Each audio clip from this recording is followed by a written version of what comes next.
Welcome to the Audio Description Network Alliance, the ADNA presents. My name is Roy Samuelson, and today we have Noah Greenspan joining us. Thanks for joining us, Noah. Hey there, nice to be here. Hey, what do you love about audio description?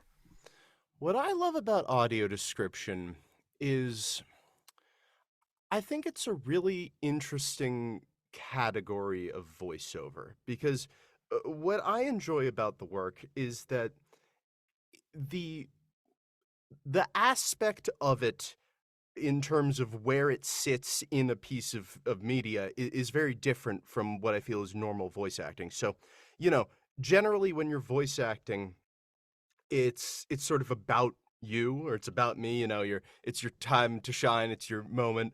But in audio description, I feel like it's a lot more about being part of a thing, being sort of a seamless aspect that you aren't obtrusive. And I think that's a really interesting just way to do voiceover and part to play.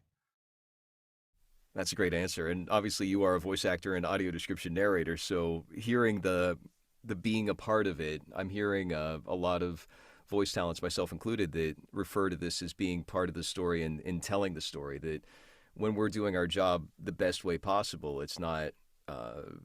We're a part of it, but we're not. It's not like the spotlight is on us. It's like, hey, listen to my beautiful voice. It's not that vibe. Is that the direction you're going here? Yeah, no, that's exactly. I mean, I think with audio description, the goal is kind of to be unobtrusive. That's kind of what I've started to, as I've worked in audio description, the kind of position that I've begun to take is that, you know, I I'm not my voice shouldn't be the focus. My voice should be something that is just there, and it's hearing me describe things is as natural as just seeing them would be. Very cool. Are you involved at all in the writing of the audio description, or do you take a script and read into a mic?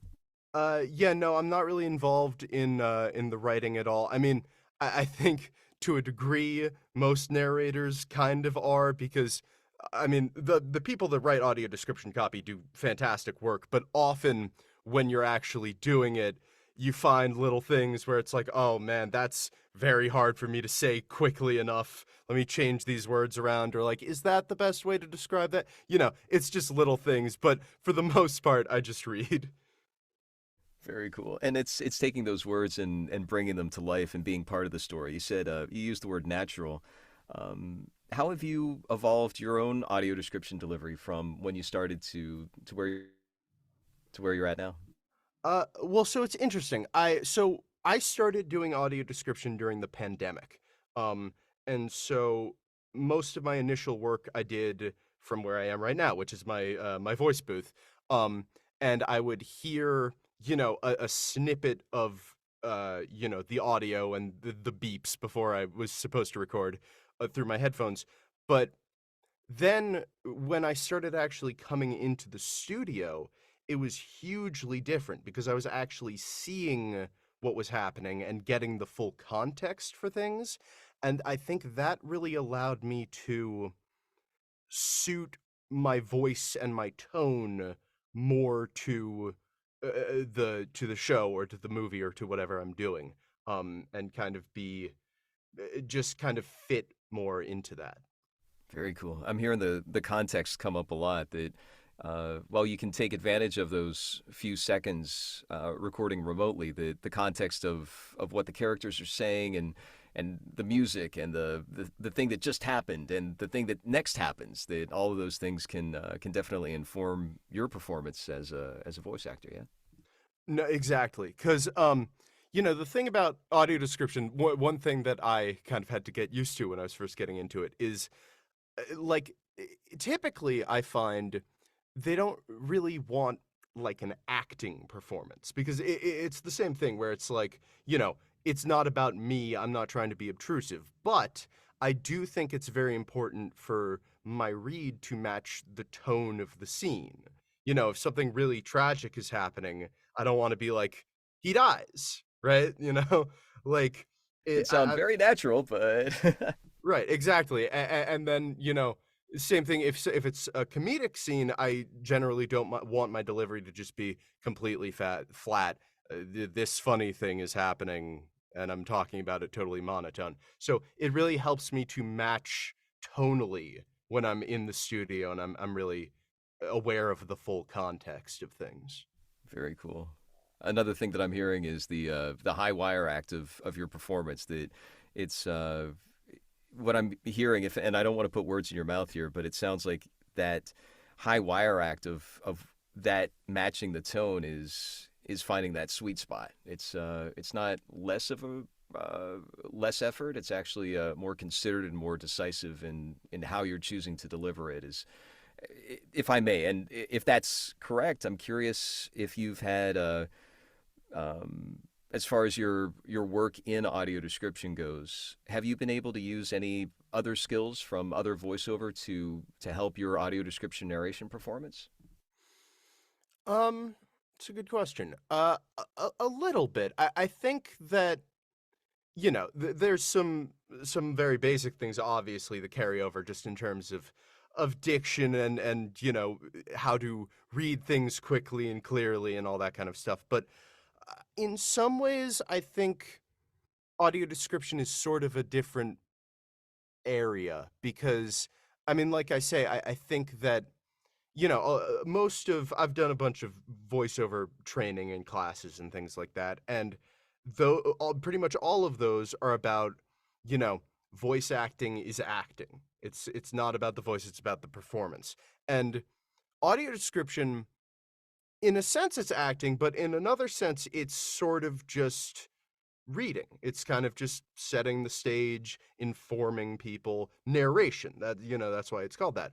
Um, and it certainly it was a little bit of an adjustment. My first few sessions of audio description, I think I was kind of doing too much, and they had to pull me back a little bit. They were like, "No, just sort of read it more neutral. You don't have to, you know, really be like feeling things, feeling the words."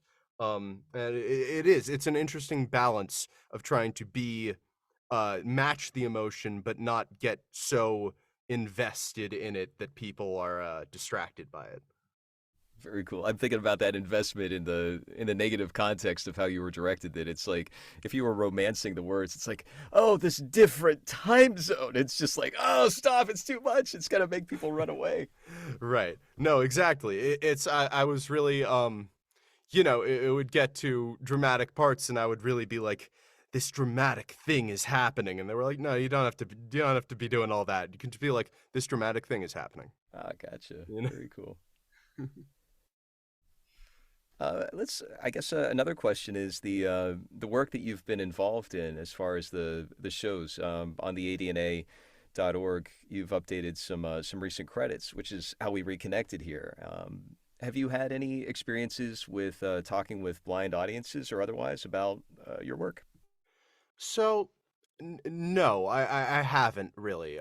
Which honestly is a shame. I think it would be really cool to get some feedback on that front. The only point of connection I have is that a friend of mine. I was talking to a friend of mine once, and he this was right after I finished doing the audio description for Legend of Vox Machina. He was saying, I have a friend who is blind who was just watching that and unprompted told me he really liked the audio description on that. And that was, made me feel pretty good. I thought that was really cool. But I do wish that was something that I had more of, honestly, is more point of contact with, blind watchers of media because. I think it would be very interesting to get that perspective on how I do and how my work has evolved and how effective it is. Very cool. No, is there anything else you'd like to share with our audience?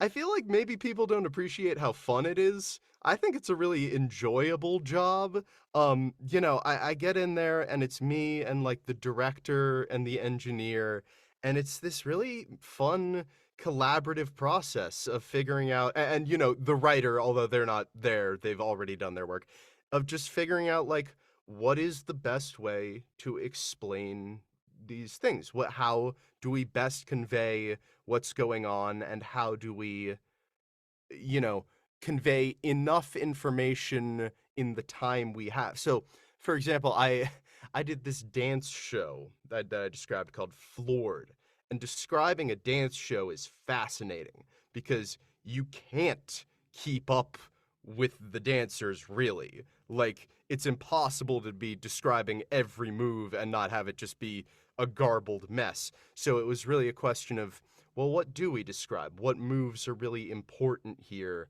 What tonal things? How do we set the scene?